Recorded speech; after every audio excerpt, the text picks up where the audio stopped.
चलिए अब जरा फोकस कर लिया जाए स्टॉक्सिन न्यूज पे। स्टॉक्सिन न्यूज को भी पहले तोड़ के कर देता हूं आईटी पे। टीसी अच्छा, वो ओमकार तंगसाले साहब जुड़ जाएं तो प्लीज उनको भी जोड़ दीजिएगा। स्क्रीन पे एक्सेस सिक्योरिटीज के रिसर्च एनालिस्ट जो आईटी पे पैनी नजर रखते हैं, उनसे भी रिक्वेस्ट करी थी भाई सुबह सुबह जुड़िएगा, जो नंबर्स आपने एनालाइज करें उस पर आपसे बातचीत होगी।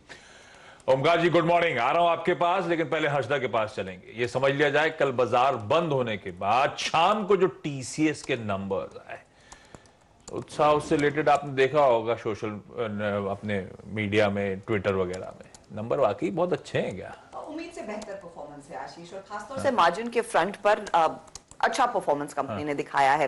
तो जो कोर नंबर्स हैं वो आपको सामने रख देते हैं कि डॉलर रेवेन्यू ग्रोथ में 1% से ऊपर का अनुमान था, वही डिलीवर हुआ है, लेकिन कांस्टेंट करेंसी पैमाने पर ज्यादा बेहतर प्रदर्शन देखने को मिला है। ये 3.4% के आसपास का आंकड़ा नजर आया।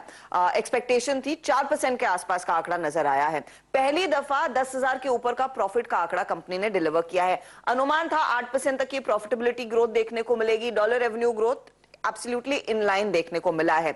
लेकिन मार्जिन्स के आंकड़े पर अगर आप आए तो मार्जिन्स में दरअसल अच्छा खासा सुधार देखने को मिल रहा है। हमारा अनुमान था 23.8% के आसपास के मार्जिन्स रहेंगे, यानी कि पिछले क्वार्टर से करीब करीब 70 बेसिस पॉइंट का अनुमान था। सामने निकल कर आया 24% का आंकड़ा, यानी कि 90 बेसिस पॉइंट का इजाफा देखने को मिला है मार्जिन्स में।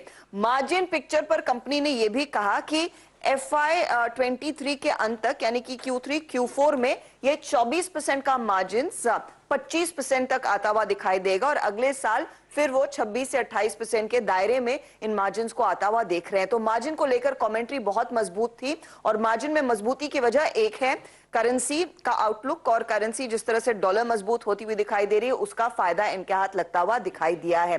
साथ ही साथ कंपनी ने कहा है कि रियलाइजेशन दरअसल बेहतर हो रहा है, जो मार्जिन को सपोर्ट कर रहा है, और इसीलिए वो 25% के मार्जिन की बात भी कर रहे हैं।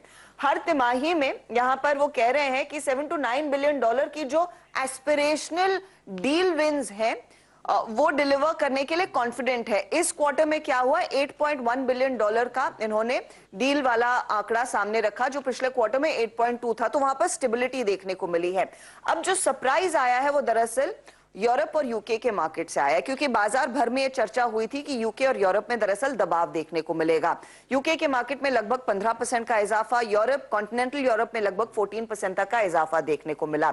हालांकि अब कंपनी कह रही है कि आने वाले क्वार्टर, खासतौर से Q3 में यूके और यूरोप में ऑर्डर्स और डिमांड की विजिबिलिटी है नहीं।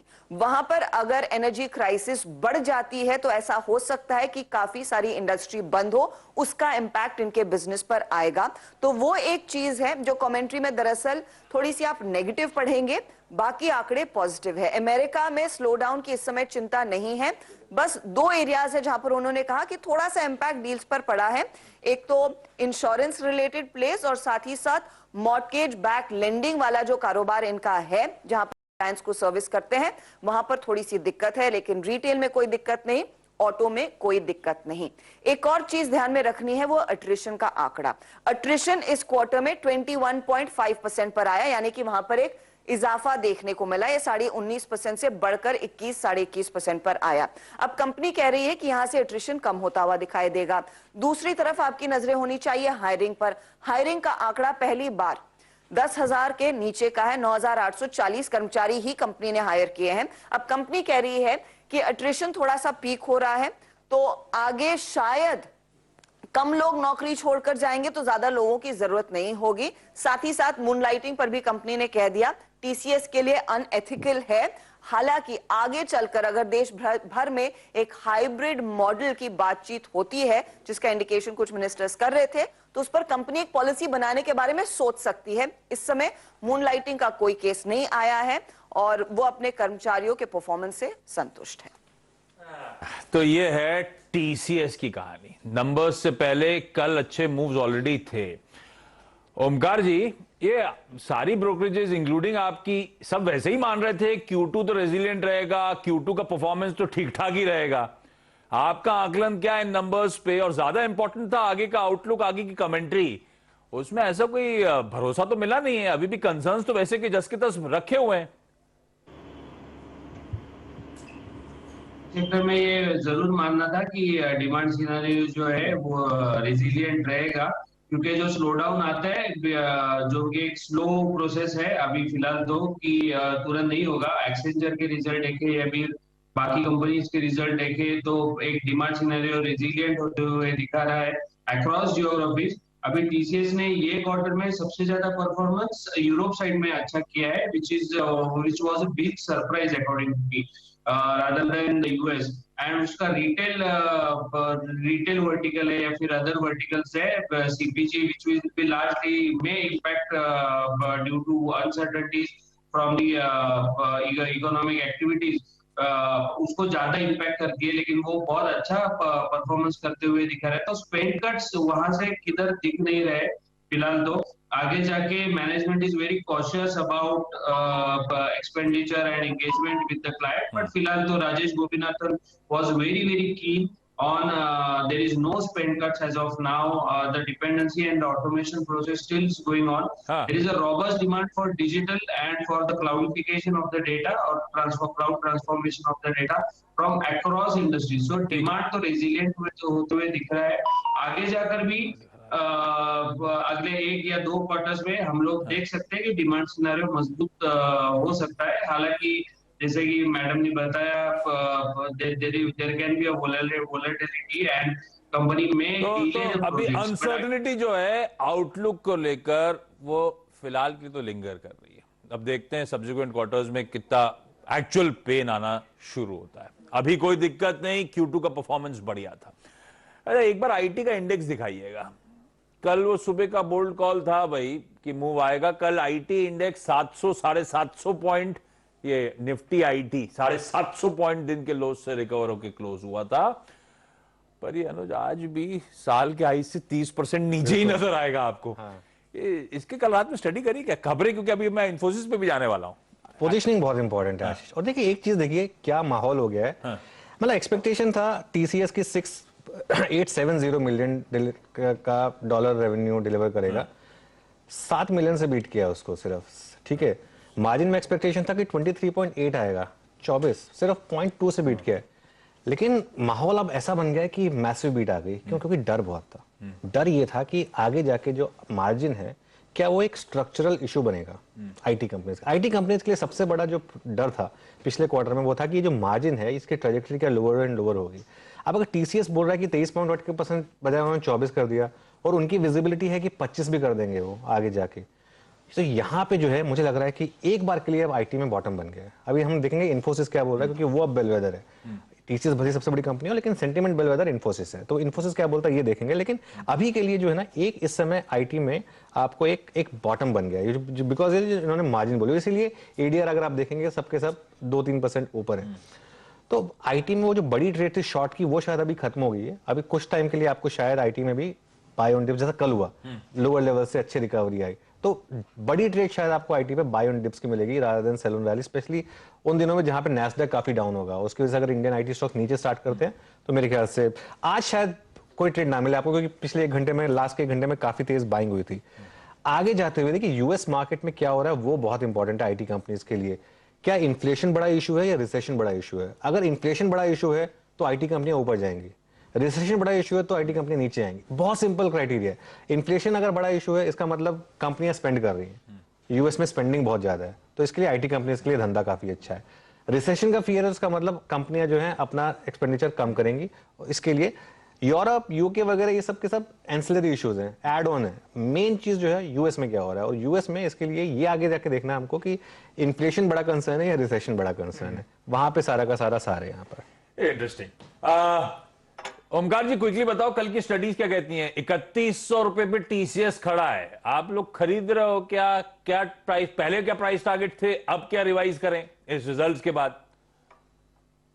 जी हम लोग लॉन्ग टर्म बेसिस पे, फंडामेंटल बेसिस पे हम लोग एक्सपेक्ट कर रहे थे।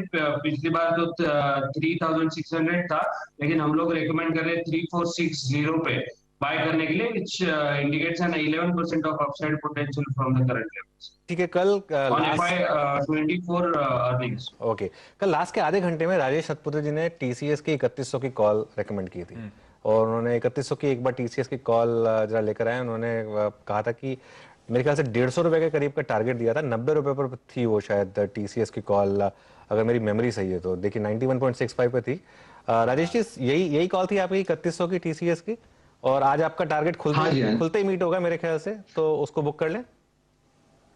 हाँ जी अनुज जी, देखिए कल हमने खुलते ही यही कॉल दी थी। 3100 की कॉल करीबन 85-90 के जोन में मिला था। 60 का स्टॉप लॉस हमने सजेस्ट किया था और टारगेट 150 प्लस का रखा था। तो मुझे लगता है खुलते अगर इतना मुनाफा दिखता है जो कि सब्सटेंशियल है, तो I think one can definitely book it. ये टीसीएस पर। अब हर्षिता के पास वापस चलते हैं। इन्फोसिस बायबैक का, और सबसे बड़ा ओपन सीक्रेट था शायद ये, और कल उसको अनाउंस कर दिया इन्फोसिस ने, हर्षिता। एक्चुअली और मुझे लग रहा है ये थोड़ा सा लाइमलाइट टीसीएस से स्टील कर रहे हैं अपने नतीजों से पहले। तो 13 तारीख को नतीजे आएंगे, तब बायबैक पर भी विचार कंपनी करती हुई दिखाई देगी। याद रखिएगा कि इन्फोसिस ने कहा था कि 85% अपना फ्री कैश फ्लो दरअसल वो डिविडेंड्स और बायबैक्स के तौर पर इस्तेमाल करते हुए दिखाई देंगे। अब तक 73% तक का वो फ्री कैश फ्लो का इस्तेमाल हो चुका है। कंपनी की इस बोर्ड बैठक में दरअसल बायबैक पर विचार किया जाएगा। Q1 FY23 यानी कि पिछले तिमाही के अंत तक कंपनी के हाथ में करीब 34,000 करोड़ का कैश था। पिछले 5 सालों में जो भी हमने देखा है बायबैक आए हैं, उसका डेटा आपके सामने रख देते हैं। जो पिछले साल 2021 में 9,200 करोड़ तक का बायबैक हुआ था, करीब 25% के प्रीमियम पर आया था। ये ओपन रूट के जरिए था। 2019 में भी ओपन रूट का बायबैक आया था। ये क्वांटम 8,260 करोड़ का था, और 2017 में हमने बड़ा बायबैक देखा था 13,000 करोड़ का, लेकिन ये टेंडर रूट के जरिए था। तो अब की बार देखना होगा कि एक तो कितने प्रीमियम पर ये बायबैक आता है, कितना कुल कंपनी खर्च करने को तैयार रहती है, क्योंकि 85% एलोकेटेड में से 73% बायबैक के तौर पर इस्तेमाल कर लिया गया है। तो बचे के लिए कितना बायबैक आएगा, और वो FY24 तक विंडो थी, तो उसको इसी साल खत्म करेंगे या फिर कुछ आगे के सालों के लिए रखेंगे, इन तमाम चीजों पर नजरें रहेंगी। लेकिन हाँ, इंटरेस्टिंग है कि बायबैक का पिछले साल अनाउंस किया था और फिर तुरंत इस साल भी दरअसल अनाउंसमेंट आ सकती है। चौथा बायबैक 3 में लास्ट 2 हुए खुले बाजार से। पहला जो था वो सिर्फ टेंडर रूट से। तो गौरांग से सिर्फ 1/3 गुंजाइश है टेंडर रूट से आने की। कैलकुलेशन ठीक है क्या? का गणित मुश्किल से ही कोई गुंजाइश होती है मुझे किसी भी तरह की टिप्पणी करने के लिए, आशीष। लेकिन एक चीज मैं कहना चाहूंगा यहाँ पर, ये बायबैक, मैं एक उदाहरण आपको दे देता हूं। आपने इसके पहले टीसीएस का मेरे ख्याल से बायबैक देखा था, चौथा बायबैक था, और जो दाम थे टीसीएस के शेयर के बाजार में, कैश मार्केट में, उससे बहुत ही ऊपर के तरफ का बायबैक आया था। तो ये जो बायबैक होता है ना, ये बहुत छोटी अवधि के लिए कुछ लोगों को शायद आकर्षित करते हैं, लेकिन हम हमेशा यही कहते हैं आशीष के अगर आपने लंबी अवधि के लिए निवेश किया है तो बायबैक में टेंडर करने की कोई जरूरत नहीं है, आवश्यकता नहीं है। हाँ, ये बात अलग है, आपने छोटी अवधि में सिर्फ यही सोच ध्यान में रख करके कोई खरीदारी की हो बायबैक में टेंडर करने के लिए, लेकिन वहां पर भी जैसे आप जिक्र कर रहे थे, डिपेंड होता है, निर्भर होता है प्रोपोर्शनेटली कितना बायबैक करेगी कंपनी। चलिए अब देखते हैं इन्फोसिस अब खुलने के बाद कैसा रिएक्ट करता है। एक्सपर्ट्स ने अपने आईटी के प्रेफर्ड पिक्स तो दे दिए हैं, तो वो स्टॉक्स हमें पता है आईटी में कहां कहां दाव लगाना है। खुलने के बाद स्टॉक्स का बिहेवियर कैसा रहता है, उसके बाद हम इस पैनल से रिविजिट करेंगे, कई सारे इंटरेस्टिंग स्टॉक्स इस स्पेस से पकड़ने की कोशिश भी करेंगे। एक नीचे बड़ी देर से टीजर चल रहा है, एफआईआई वर्सेस रिटेल। क्या कंपैरिजन ड्रॉ कर रहे हैं आप? देखिए आज हम आजकल टक्कर दे रहे हैं क्या गोरों को? टक्कर दे रहे हैं, जीत रहे हैं, मतलब और अच्छी तरीके से जीत रहे हैं। आशीष, कल रामदेव जी ने बोला था कि इनको वापस लेना पड़ेगा, और कितना माल उन्होंने बेचा उसका मार्केट नहीं गिरा, और लेकिन थोड़ा सा लिया और मार्केट इतना ऊपर आ गया, वापस लीजिए 17,500 पर। देखिए एक ट्वीट किया था सुबह राहुल शर्मा जी ने, तो मैंने वो उसके बाद उसको थोड़ा अच्छे से आकलन किया।